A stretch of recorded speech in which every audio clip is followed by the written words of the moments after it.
Fixé à la bêta base des barres en aluminium extrudé 2020, c'est le défi 3 de la formation BetaBot. Donc, nous allons dessiner une pièce de forme triangulaire à l'aide du logiciel Autodesk Inventor afin de fixer verticalement les deux barres présentes sur la table. On aperçoit ici la pièce en forme de triangle que nous allons tenter de reproduire.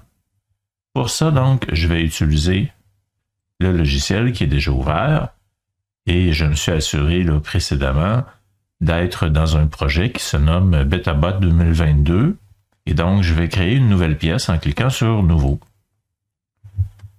Un panneau va s'afficher et je dois être vigilant car je dois choisir une pièce standard, .ipt pour Part. Je dois également m'assurer que mon système d'unité est millimètre car je dois créer une pièce à l'aide de l'imprimante 3D et aussi plus tard à l'aide de la CNC.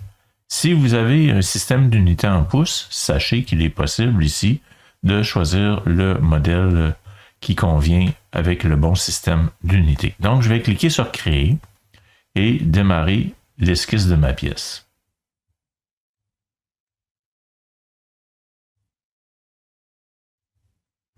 L'écran est apparu et maintenant arrive le moment de dessiner l'esquisse. Donc, je vais cliquer ici sur Esquisse 2D et je vais choisir le plan qui correspond, vous voyez le cube ici, donc qui correspond à l'avant. Une fois arrivé ici, je vais commencer à dessiner mon esquisse. Sachez que au niveau de l'interface et de la souris particulièrement, vous avez de nombreuses fonctionnalités. Donc, la molette de la souris, c'est le zoom. Ensuite, la molette de la souris, lorsque vous cliquez dessus, vous pouvez vous déplacer. Et combiné à la touche majuscule, vous pouvez vous orienter dans l'espace. Donc, majuscule molette, c'est ce que je fais devant vous. Donc, je reviens face au plan. Donc, je clique sur le cube pour être bien vis-à-vis, puisque je suis en 2 dimensions.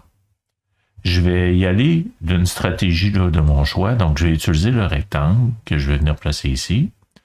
Je vais donner la valeur de mon extrudé en largeur 20 mm. Donc, ça va s'inscrire automatique par, disons, 100 mm. Je fais Enter. Ma pièce ici, mon esquisse est confirmée. Je vais poursuivre la création de l'esquisse à nouveau avec le triangle que je vais répéter ici de l'autre côté. 20. Tabulation, c'est pour changer de champ. 100. Enter. Oh, je l'ai fait du même côté. CTRL Z, la bonne vieille touche pour reprendre le travail. Donc, j'y vais ici à nouveau. Je clique. Ici, la première cote demandée, c'est la longueur. Donc, je vais dire 100 en premier. Enter. Pardon, j'ai fait Tab. Et ici, je vais dire 20. Enter. Donc, on va ici voir un menu contextuel, bouton droit, qui nous permet de terminer la fonction courante. Ça, c'est des petits trucs qui font que, parfois, lorsqu'on ne les connaît pas, on trouve le logiciel difficile d'utilisation. Donc, je déplace ici le nombre pour voir mieux ma pièce, comme ça. Et ensuite, je vais créer un arc de cercle à la manière de ce que nous avions vu tout à l'heure. Oups, pardon, pas un congé, un arc ici. Ah, j'ai fait un congé. CTRL Z. Donc, je me reprends, arc. Ici, comme ça.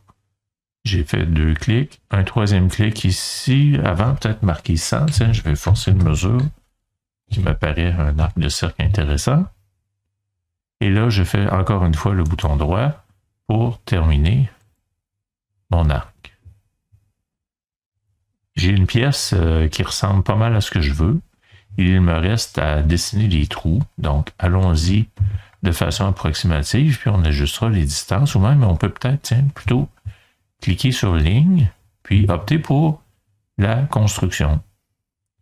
Donc, la construction, ce sont des lignes pointillées. Donc, ici, par exemple, à 10 mm du bord, on pourrait placer un trou. Je fais bouton droit, OK. Ici, la même chose. à 10 mm. Vous voyez ici, le centre automatiquement s'ajuste à 10 mm. Je pourrais faire un trou également. Oups, OK. Vous allez me dire, oui, mais il n'y a pas de trou. C'est normal, les trous s'en viennent dans pas long. Ici. Puis peut-être un ici au centre. Donc, allons-y à partir de ce coin-ci. Puis, donnons une valeur ici qui correspond à 50. Comme ça. Bouton droit, OK. Encore une fois, ici, vous voyez, je positionne mes cotes pour donner un meilleur dégagement ici. Pour mieux voir mon dessin. Comme ça, c'est plus facile ensuite à comprendre. Donc, 50, j'ai besoin encore d'une autre cote ici. À 50, comme on dit. Bouton droit, OK. Bon, j'ai pris la méthode longue, là, mais c'est pour vous initier aux lignes de construction puis aux différentes fonctions. Alors là, je vais utiliser le cercle. Je m'assure de désactiver ma fonction de construction. Et ici, je vais tracer un cercle de 5,5 mm. Oh, je crois que j'ai manqué ma cote. CTRL-Z. Je recommence. Je clique. Je m'éloigne. J'indique 5,5. Enter. Je le refais. Ici. Je clique. Je m'éloigne. 5,5. Enter.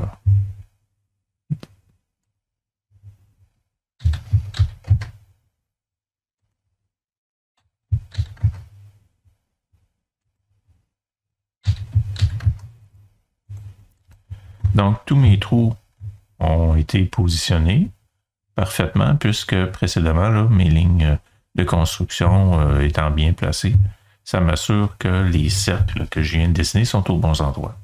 Je termine mon esquisse. Alors là, ici, j'ai vraiment l'équivalent de votre croquis que vous auriez fait si vous aviez eu une feuille. Maintenant, on va créer la matière en faisant ici appel à la fonction d'extrusion. Donc, extrusion. Si je clique une fois ici, une deuxième fois, une troisième fois, vous voyez, tous les éléments ici se sont ajoutés. Le petit panneau ici qui est en dehors de mon écran, je vous l'amène. Donc, j'ai choisi dans le fond 4 zones qui étaient fermées.